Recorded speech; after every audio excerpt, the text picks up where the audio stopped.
আসসালামু আলাইকুম রহমতুল্লাহ। আজকে আমার কাছে 4টি ডিম রয়েছে। এটি ফার্মি মুরগির ডিম, এটি টাইগার মুরগির ডিম, আর এটি হচ্ছে লেয়ার মুরগির ডিম। আর উপরে যে ডিমটি রয়েছে ওটা হচ্ছে ফার্মি মুরগির ডিম, কিন্তু ওটা একটু ব্যতিক্রম। আজকে আমরা কম্পেয়ার করে দেখব কোন মুরগির ডিম কতটুকু বড়। প্রথমে আসি এই বড় ডিমটা। এটা হচ্ছে আমার ফার্মি মুরগির প্রথম ডিম পেয়েছে। এটা তুলনামূলকভাবে সব ডিম থেকে বড়, লম্বার মধ্যে কিন্তু চিকন।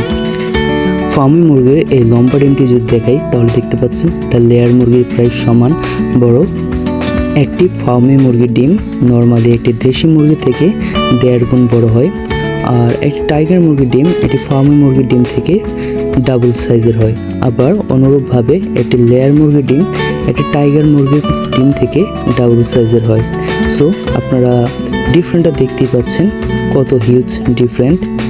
যদি আপনারা পেলে লাভবান হতে চান তাহলে আপনারা অবশ্যই ফার্মে পালবেন বিনা খরচে।